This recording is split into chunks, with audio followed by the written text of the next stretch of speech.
You can roughly locate any community in the world, somewhere along a scale running all the way from democracy to despotism. One to the democracy end, another somewhere in the middle, and a third. Let's find out about despotism. This man makes it his job to study these things.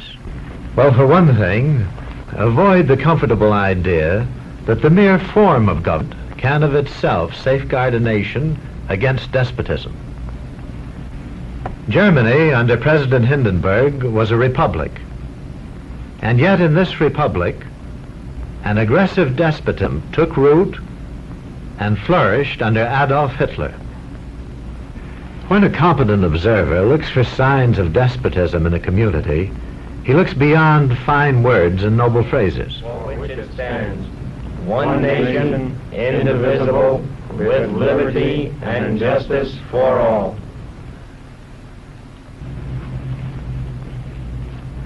The spread of respect and power in a community is influenced by certain conditions, which many observers measure by means of the economic distribution and information scales. If a community's economic distribution becomes slanted, its middle-income groups grow smaller, and despotism stands a better chance to gain a foothold.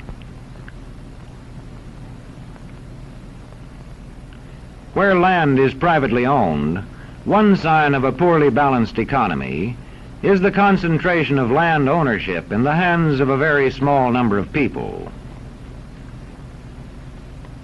When farmers lose their farms, they lose their independence.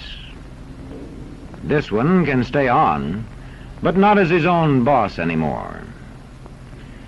To the extent that this condition exists throughout a nation, the likelihood of despotism is increased. In communities which depend almost entirely on a single industry, such as a factory or mine, maintaining economic balance is a challenging problem.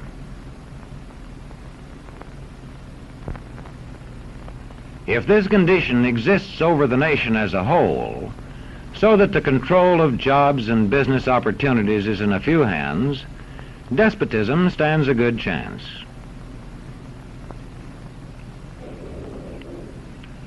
Another sign of a poorly balanced economy is a taxation system that presses heaviest on those least able to pay. A larger part of a small income is spent on necessities such as food. Sales taxes on such necessities hit the small income harder. In the days of the salt tax, feudal despotisms were partly sustained by this and other effects.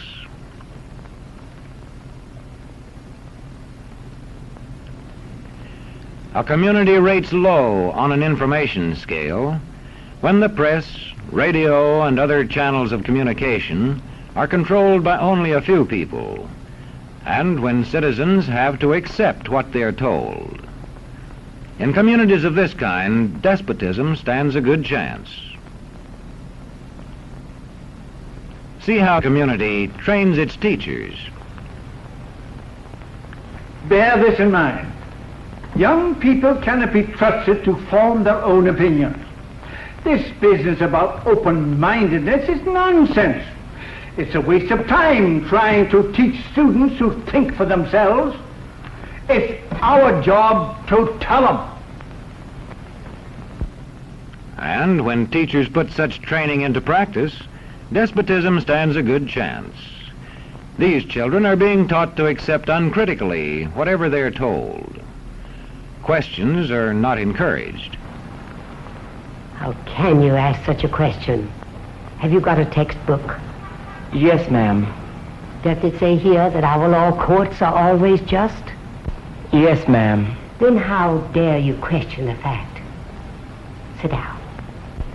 And so we aren't surprised when... But it must be true. I saw it in this book right here. And if books and newspapers and the radio are efficiently controlled, the people will read and accept exactly what the few in control want them to. Government censorship is one form of control. A newspaper which breaks a government censorship rule can be suspended. It is also possible for newspapers and other forms of communication to be controlled by private interests. I thought I told you to kill that story. It'll cost us a lot of If advertising. that story goes out, I quit. All right.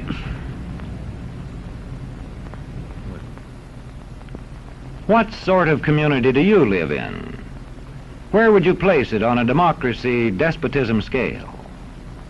To find out, you can rate it on a respect scale and a power scale.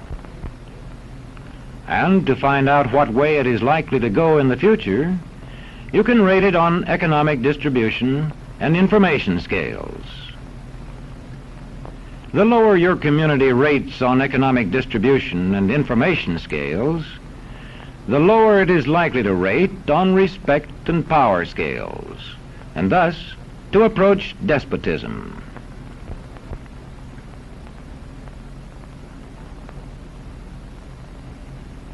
What happens in a single community is the problem of its own citizens.